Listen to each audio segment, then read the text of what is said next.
Hi everybody, General Washington here again. Yesterday we talked about the Battle of Monmouth Courthouse, and so that was June of 1778. Clinton runs off to New York, and I spend the next 2.5 to 3 years just kind of moving around New Jersey and New York. I'm in Morristown, New Jersey. I'm in West Point. I'm in Newburgh, New York, and just kind of moving around. I become obsessed with taking New York City back. To me, it's the only goal that there is. I have already sent General Greene down south. He's taking care of the stuff down there, and I have to have New York City. So I spend a great deal of time in councils of war. My generals are always convincing me it's not a good idea.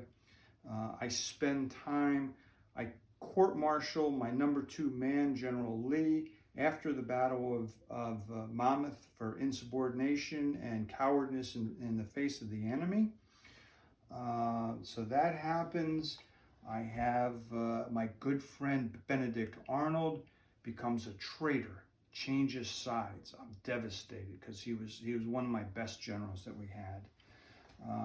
We had the winter of 79-80 was, we had 6 feet of snow. The rivers were frozen.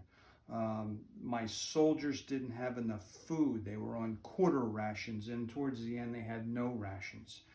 They had no shoes. They didn't have proper tents and things of that nature. And it was tough. It was one of the worst winters ever, worse than Valley Forge even. So I had that to deal with. I'm frustrated with the French because the French General Rochambeau is obsessed with Newport, and he and Admiral Degassi, they just can't seem to get on my side.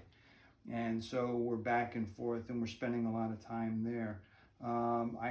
Because of this starvation thing, I have a mutiny. 2 regiments from the Connecticut militia decide that they're going home. It's April, late April, May, and they're going home. They haven't been paid. They have no food to eat. Their feet are bare. They've killed their horses. They're boiling their shoes to get broth. And so they mutiny, and I have to get the Pennsylvania militia to round them up. We get it taken care of. I unfortunately have to hang 2 of the ringleaders because I want to set an example. So in 1781, I manage a meeting with Rochambeau again and convince him that New York is the right thing to do. And so he and I agree that we're going to have this battle plan, and we're going to meet later to talk about attacking New York. Remember, I'm obsessed with this. So I'm waiting and I'm waiting. Now, Admiral Degassi has left earlier because he didn't want to spend the winter in Newport, and he went down to the Caribbean. He sends me a letter, and I get this letter on August the 14th. And it says, I'm going to the Chesapeake. I'm elated. This is fabulous, fabulous news. And so, by the way, I think August the 14th is my host, Alex, Mark's wife, and the photographer and producer of this show. I think that's her birthday. I have to remember that. So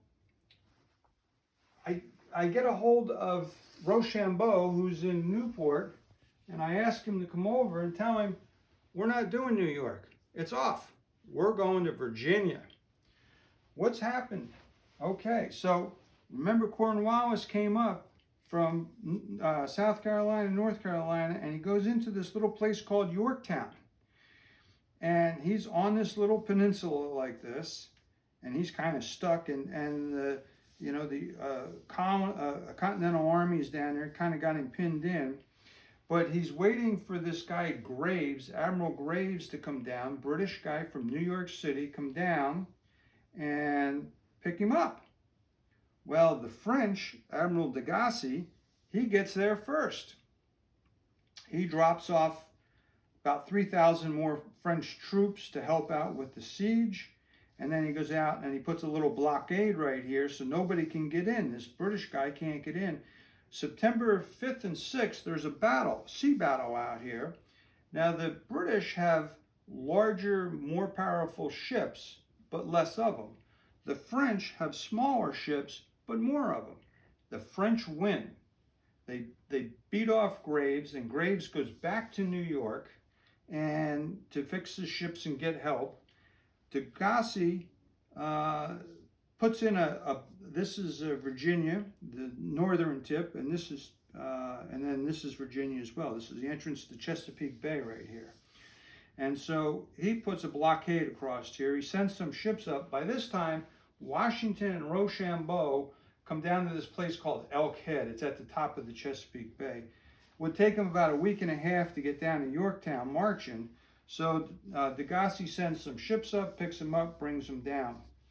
So they add all these troops and they start the siege of Yorktown, which basically is they've got Cornwallis trapped. He can't go out by sea because the French are out there. He can't go this way. He's got no place to go, and he has no ships. So for about 20 days, the Continental Army and the French Army and everybody and their brother are just shooting cannons and shooting just anything that they can down into the town of Yorktown. Cornwallis finally decides, because the Americans are getting closer and closer, and he decides that I've got him trapped. He's mine. He sends up a white flag and surrenders. And he surrenders 8,000 men, over half of the British army that's in America. So we negotiate terms of surrender, and this is the point where the British Parliament says we can't win this war. The British people are saying we can no longer afford this war. And so at this point, Britain and the colonies enter into a peace negotiation period that will last from 1781 to 1783. Our good friend John Adams is one of the negotiators. And so pretty much most of the fighting will stop. There's some sporadic fighting and some skirmishes and stuff, but nothing of major significance. The two parties are talking, and I'm feeling pretty good because my ragtag army of 1776 has now won. We've won a big battle. We've taken on the largest, most professional army in the world, and we won. So it's quite the difference in what 5 years would do, from 1776, when we didn't have anything, to 1781, when we were the victors, and decisively the victors. So there you go. That's today's lesson. Have a good one. Bye.